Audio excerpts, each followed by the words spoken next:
Yeah, we're not going to see live stream on our TVs. We have an awful job like going and tasting 3 places a day for 3 days, just all around history. Last week. Okay, councillors. Welcome to the extraordinary council meeting. And for those who are joining us on live stream, we don't have any live stream coverage In the chamber. in the chamber because we had some problems with that, but the people are watching from afar. So just quickly moving through the agenda because we really only have the one issue. So I've got apologies from Councillor Boyle and from Pani Akut. So thank you, Leslie. Thank you. And the main item that we're here today for is to consider the electoral lowering voting age for local elections and polls legislation bill submission. So this, for those watching in, this is a change being prompted by central government based on a Supreme Court decision recently. And we've been asked to do a submission on that, so that's in front of you. And before I get into seeking any mover and second for that, I've asked Darren to just give us an update from the Youth Council who recently discussed this issue. Thank you. Well, along with Councillors Crackett and Broad, we were at the Youth Council meeting last week when the issue came up. And look, to be fair, you could have knocked us over with a feather with their response, because our expectation was they'd have been wildly in support of it. But actually where they landed was they supported Council's position, which was the building of the civics education platform for a start. And to release a couple of years down the track from that, the Scottish example that Councillor Campbell talked about last week. They did discuss whether or not they wanted to make a submission. While they sat neutral, I think from memory, they chose not to. And while I wouldn't suggest we need to reflect their decision and change what's proposed as our written submission, if there was a decision that that we supported this submission and supported speaking to it, then that point could be raised as well, that Council's position is supported by the Invercargill Youth Council. Yeah. Thank you for that. And for those watching in again, the submission that we've landed with at this stage is to be neutral on a couple of premises. One is that we believe that if it was to impact in 2028, that there needs to be some education in the education system for people voting on civics or local issues like local government and also government as well. And we felt that was sadly lacking, and that we should be prompting that in our submission. And the other point we came to was the issue of if government are not prepared to try to lower the age for the national elections to 16, even though it requires a 75% movement, then it's a bit rich to be asking us to do that. It sort of puts it a little bit out of kilter. And we've also signalled in our submission the issue that it complicates our voting forms, because we have the ILT vote at the same time, which is for 18-year-olds and plus. So we've got 4 recommendations in front of us. I'll take 1 through 3 to start with, because I want to come back to 4 as a separate exercise. So if somebody would like to move the move that way. Yep. Oh, sorry, I made a mistake there. Sorry. 1 through 2 to start with, not 1 through 3. So Leslie and Darren, thank you. All those in favour? Aye. Aye. Carried. On the issue of 3 and 4, I would suggest to council that we don't have an oral submission. Been there before on 3 Waters a couple of times. Rangi's been there with me. In lay terms, it can be a waste of time. The chances are they won't come out to regions. They'll come, we'll have to go to Wellington. It's an awfully expensive and time consuming trip to go there to basically read out a 2 or 3 page submission and get very few, if any, questions that run from that. So I've got a couple of hands up so we can talk to that. So Darren? Thanks, Mayor Clark. Look, I'd support that position. Even as we discussed the matter last week, there was some doubt as to whether, with a potential change of government, the process would go ahead, and I think that's still legitimately up in the air. All councillors will know from having gone through the process of receiving submissions that a nice, concise written one attracts the attention. and if you make your points well enough in that, I don't see what value we could add by attending. Rio. Thank you, Mr. Mayor. Just on the note, following on from what Darren just said, I support that completely. But the other alternative, if should something change from now to when the submission can be heard orally, you can phone in as well. You don't have to be there present in person. Yep. So it's reasonable, seeing with the right-wing government that we're now facing, that they already signalled they don't support the lowering of the age for the Correct. national elections. I'm not sure where that will sit from my perspective with the Supreme Court decision. I think they'll still be required to test the water. And even just Leslie and yourself, Ria, will know about how this works in Parliament, but somebody will have to put up that to establish that the 75% benchmark is not met, I suspect. And Mr. then they'll Mayor. come to us. A lot of hands up, so I'll let you do it first, Leslie. Thank you. I was going to say I support not speaking to the submission, considering that we're putting in a neutral submission, our points on which we are making a submission are well enough made in the written version. I can't see that there would be any particular extra that we could add. The only question that might come from a select committee member might be a little bit more elucidation on the matter of the licensing trusts, but I think we've made it quite clear in our submission why that is an issue that any area with a licensing trust would face, so I don't really see the point. The other thing I would say is that the chances this bill will be allowed to lapse are extremely high. That has happened with a change of government on a number of occasions. It certainly happened in 2008 where all the bills at select committee at the stage this one is at were allowed to lapse when the new government came in. So again, I don't see that we need to spend much time on making that decision. We've got a very good submission making our points in the event that there is to be a select committee hearing on this. But I don't think we need to labour the point when there is really nothing we could particularly add to the submission if we had the chance. And as Ria says, there's always the phone-in chance. But since it is the signal has been given that this bill was probably going to be allowed to lapse, I think we have done what is necessary. The 75% majority only ever applied to the nationwide elections, so bill to lapse. So what I was trying to extract out of you a little bit based on your knowledge in Parliament, I guess, was if our submission is that we would be more open to coming to 16 if the national elections also came to 16, is it likely that, given the Supreme Court decision, which changes the landscape for the national one, can whips behind the scenes do a quick whip round and find out that we don't have the numbers and so nothing comes up? Or would they, given the Supreme Court decision, be probably obliged to actually take it through its initial step and see whether it's declined at that stage? We have a separation of powers in New Zealand. Yep. I think Mr. Morris would agree with that. Okay. And I think that is what will come into play here. This incoming government has already signalled they have no appetite to test the lowering of the voting age for nationwide elections. Okay. I had a whole lot of other people, so. Rangi.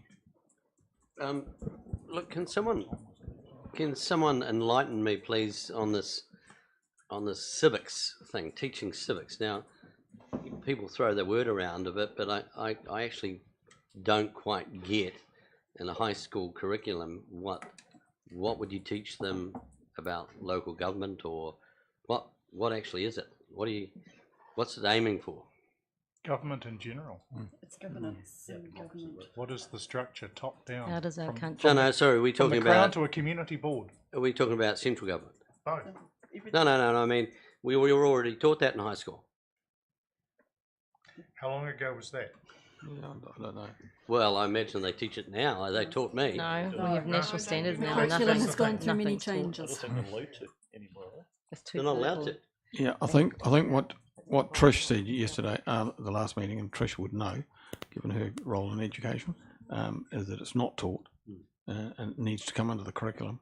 Whether it comes in under some umbrella doesn't So matter. what have they taken out then if it was taught before, which I understood? And I remember Oh, being I taught think there's a about whole lot of pressure on Government all what day. you do and don't teach in schools.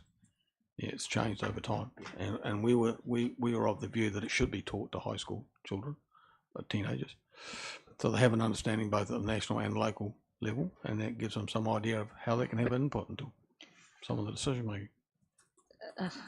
It should be taught earlier. Yeah, well, Interesting. argue The that. Youth Council felt Social similar. They studies used to wanted be, to yeah. have a greater Yeah. understanding. Until they came along here, they had no idea. High school's too late. Just to be clear, civics education was never officially in the curriculum. There may have been some schools who chose, Yeah. which any school can do, to introduce a particular topic. But officially, as Trish informed people the other day, there was never a module in the New Zealand curriculum called civics education. Yep. We also had the Latin, we also had the Roman governance system. Well, it's probably quite relevant then. Yeah, it was. Oh, civics Excellent. Tom, did you?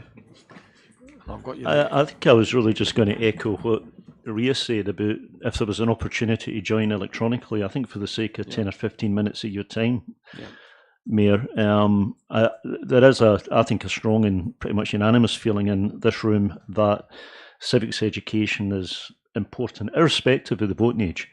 Because when you get to 18, it's just as important as when you were 16. So I think the ability to make that point, even if it's only a 5 or 10 minute call, I think it would be worth the Zoom. effort. Yeah. Okay, I'll leave that open in a minute. Evelyn. So I think for myself, apart from the importance of the comments that we made about civics, and I mean, I can remember at least twice or perhaps 3 times at school having mock elections when there were elections, so that young people understood the process. You know, somebody stood for that side, the debating, all the different processes that went as part of that. But I wonder if that point's going to be lost, if this is going to be allowed to lapse, because it's actually quite important. How do we get that message through if this opportunity is lost? How do we get that message up to central government that actually our young people are asking for it, not just that we're talking about it in context of this? But the other thing I was going to say about this, and Leslie touched on it, the principal reason for us presenting is the case of the licensing trust, which doesn't apply everywhere. And I think that the size of our licensing trust and the way that the city boundaries have changed, but the licensing trust boundaries haven't, has created quite a few anomalies for us. And it would be helpful if central government actually understood that. But that was really my only point. If we don't go and present in person, we possibly are or by Zoom, we're possibly losing the opportunity to alert a wider group of politicians about just what some of the anomalies are in the Electoral Act as applied to local authorities with licensing trusts. Okay. Alex. Thank you, Your Worship. The Future for Local Government report had a bunch of outcomes in it, and one of those was an emphasis on civics education. And I know you were in attendance at the consensus building event. And one of the ways that, I guess, in response to Reverend Cook, and is that one of the ways that we could get behind that civics education's piece from Future for the Local Government and get central government to listen, I suppose, is to throw our weight behind that particular piece for FFLG and help push that forward, because that consensus building position, if we can get one for Future for Local Government, will be what gets delivered to central government as outcomes driven by local government for local government. Oh, Barry. Yeah, I'm totally against the 16-year-old vote. I'm very happy with it for them to learn it in schools, but I've talked to a lot of people in Invercargill about this issue, and they're against it as well, as my daughter is. She's got a 16-year-old. Okay. I'll come to you in a minute here. Coming back to the local government push, I'm aware of that. But one of the issues we have, we had a recent meeting in Wellington, 2-day meeting, where we discussed about 17 outcomes for local government. And you put sticky things up on the wall depending on the colour. And the green was the don't agree. And it was interesting, the don't agrees range from about, at worst, 20%, and at best, or the other way around, about a third. So one of the issues we have, I guess, of joining a collective is sometimes a collective, while it is a collective, doesn't have a collective push forward. There's still people out on the periphery saying, given that it was 60 mayors, 60 chief executives, so yeah, there was a lot of green on the walls that went round. Ria. Mr. Mayor, I was just taking on board what Leslie and others have said, and the local government New Zealand civics and schools. There are a couple of passages of ways that bills can go to the House, and we, under LGNZ, they can actually put forward a bill to the House seeking the government to include civics in education. So there's that area as well that we can seek to support and make sure that that's heard in the House or it comes up as a bill. Could do a remit to LGNZ to do that.